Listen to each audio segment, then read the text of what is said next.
If you're out on the water looking for a trolling motor that's more than just a list of numbers, something that actually lets you focus on the fish and not the tech, then you've probably felt that little knot in your stomach when the catalog page ends and you have to decide if you're really getting value for your money.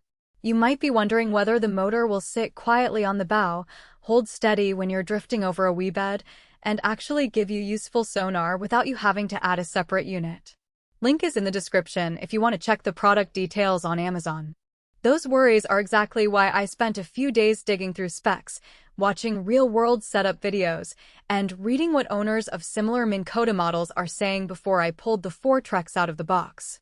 First off, the Fortrex is a bow mount system, which means you'll be attaching it to the front of your boat rather than the transom. That design choice matters because it gives you a more natural line of thrust, especially when you're trying to keep the boat pointed into a current or wind.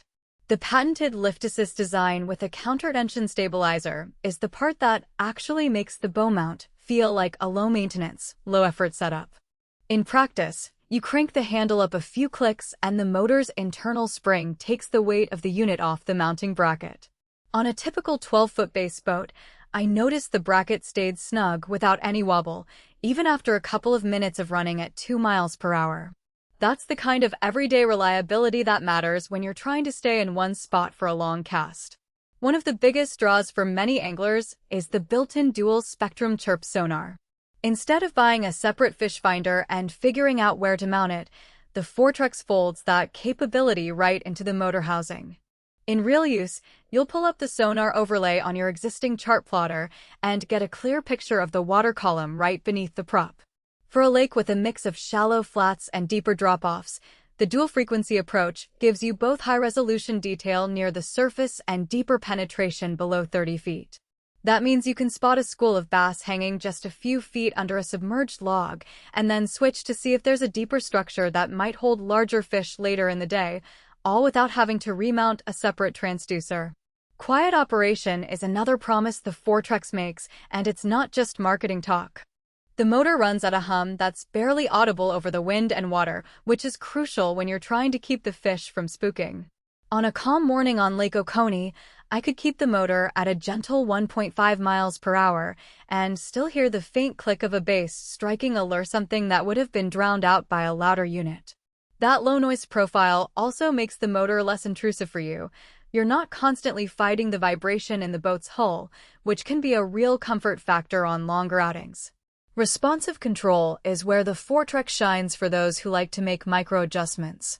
The foot pedal, or optional remote, gives you a linear throttle that feels smooth, not jerky.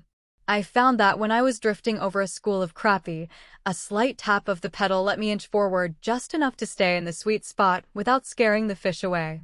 That sort of precision is hard to achieve with a larger, heavier motor that tends to overshoot. Efficiency is a hidden but critical metric. The Fortrex's power management system monitors battery draw and automatically scales back when you're cruising versus when you're in a burst of speed. In my testing, a 100-odd deep cycle battery lasted about 7 hours at a steady 2 miles per hour, which is more than enough for a full day of trolling and a few quick runs to the bank.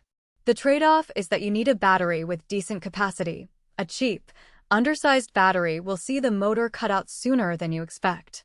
The unit itself is on the heavier side, around 45 pounds, so you'll need a sturdy mounting bracket and a boat that can handle the extra weight without compromising balance.